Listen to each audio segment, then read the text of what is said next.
सुना होगा आचार्य प्रमोद कृष्णम जी ने कल के अवतार को लेकर एक विशेष संदेश पूरे देशवासियों को दिया है। आचार्य जी, तो आप इस चर्चा में अपनी क्या आज भविष्यवाणी करने वाले हैं और क्या कहेंगे कल के अवतार को लेकर महाराज जी?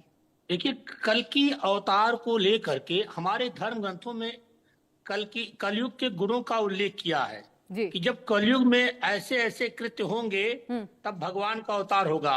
और जिन गुणों का उल्लेख किया गया है आज वह सभी परिलक्षित हैं। जैसे कहा गया है कि पिता पुत्री का भेद खत्म हो जाएगा, तुई से खेती होगी, और पति पत्नी का संबंध एक समझौते का आधार होगा, धन ही पति पत्नी के संबंधों का मापदंड तय करेगा जी।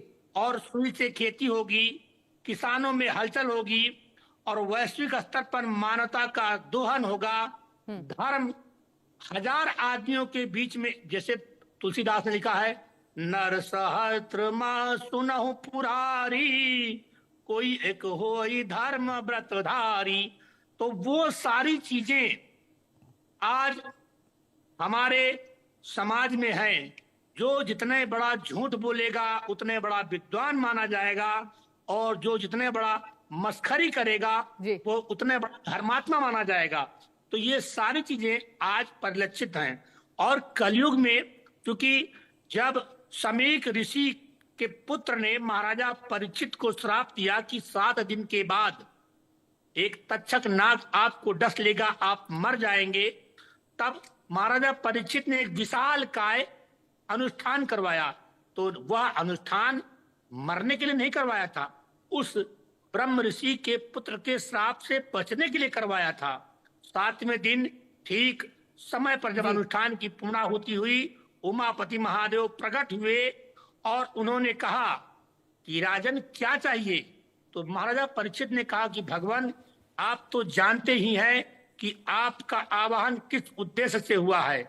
वो इतना ही कहे, भगवान भोलेनाथ ने कहा कि राजन, जो जन्म लेता है उसकी मृत्यु भी निश्चित है, और इस ब्रह्म ऋषि के पुत्र के श्राप से आपको मुक्त भी किया जा सकता है, किंतु आज के बाद इस पृथ्वी से ब्राह्मणों का मान खत्म हो जाएगा। महाराजा परीक्षित धर्मात्मा शासक थे, स्वयं श्रीमन नारायण भगवान कृष्ण के भांजे थे, जिनकी रक्षा स्वयं कभी भगवान श्री कृष्ण ने अपने सुदर्शन से उस समय की थी जब अश्वत्थामा ने ब्रह्मास्त्र चलाया था।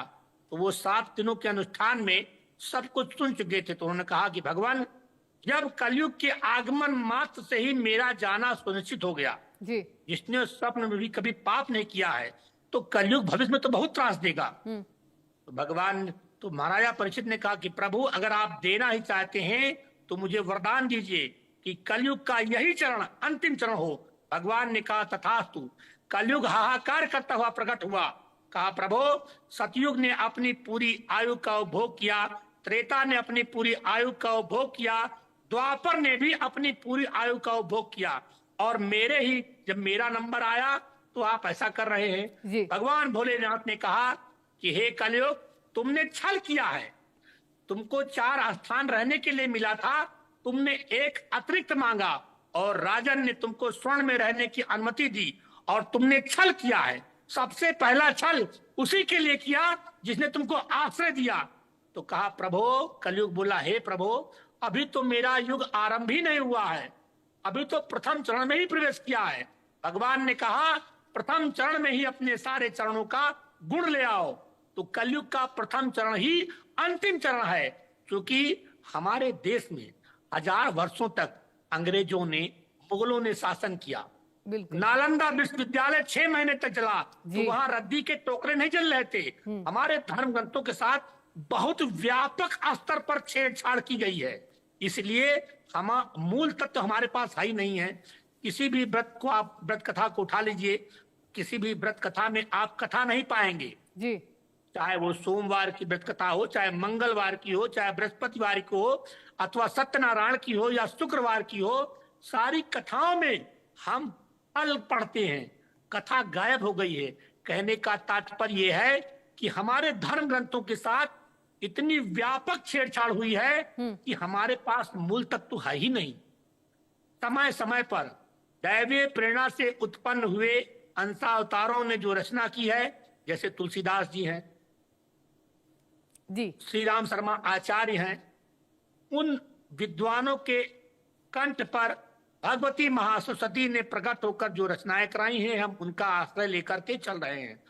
तो कलयुग का प्रथम चरण ही अंतिम चरण है, और कलयुग को लेकर जो गुणों का उल्लेख किया गया है वह वर्तमान में परिलक्षित हो रहा है।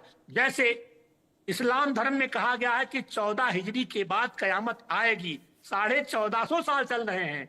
ईसाइयों में कहा है कि 2000 वर्ष के बाद हलाहल होगा, हम 2025 में हैं। और हमारा धर्म कहता है 21वीं सदी उज्जवल भविष्य, जिसके आरंभ होने में 17-18 वर्ष बाकी है। जी, तो भगवान कल्कि के अवतार का समय चल रहा, पूरे विश्व में मानवता ट्राई कर रही है। सनातन धर्म का शत्रु पूरा विश्व हो चुका है। दुनिया के किसी कोने में जाइए, सबसे पीड़ित सनातन समाज ही है। लोग आपस में, जैसे अभी थाईलैंड में युद्ध हुआ, सबसे पहले वहां क्या किया गया? भगवान विष्णु का मंदिर ही तोड़ दिया। तो कलयुग अपने अंतिम चरण में है।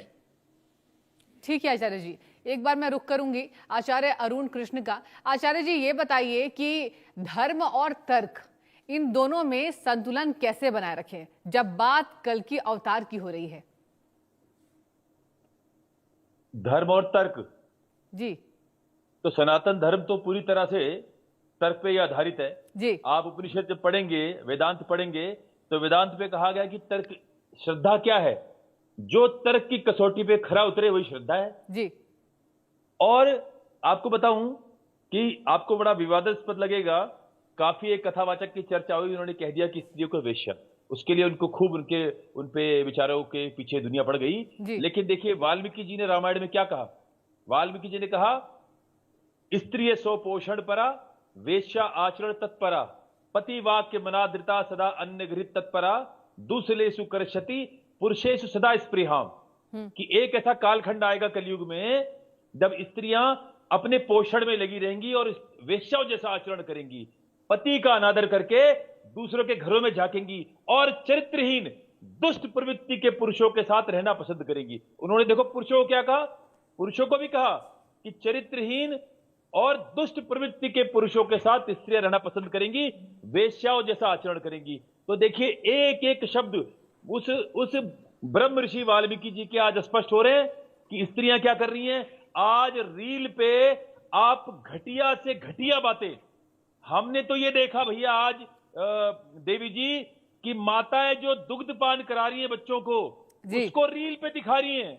मतलब आप सोचिए, निम्रता की, घटियापन की, चरित्रहीनता की पराकाष्ठा, कि जो मां बच्चे को दूध पिला रही है उसको टीवी पे दिखा रही है, उसको रील बना रही है ताकि ज्यादा वायरल हो जाए। स्त्रियां अंडरगारमेंट्स में मेट्रो में घूम रही हैं। मतलब आप सोचिए क्या हो रहा है। एक दिन में 8 अरब पशु काटे जा रहे हैं, गाय भैंसें काटी जा रही हैं, पशुओं को खाने के लिए माना जा रहा है, पशुओं को, निरीह प्राणियों को भाज्य पदार्थ माना जा रहा है।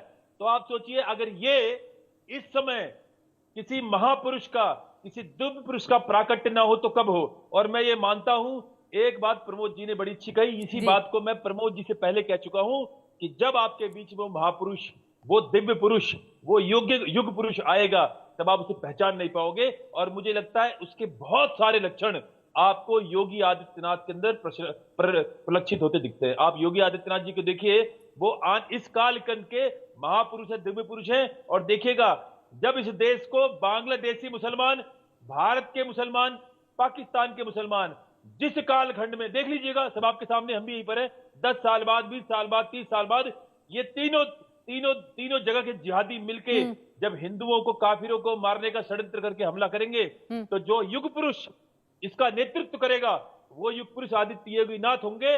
और वही युग पुरुष होंगे जो आज के अवतार हैं। हमें दिखता नहीं है, क्योंकि जब राम आए थे तब राम के बारे में कोई नहीं जानता था। जब कृष्ण ने अपना दिव्य रूप दिखाया भगवान कृष्ण को, तो अर्जुन हतप्रभ रह गए। और अर्जुन ने क्या कहा?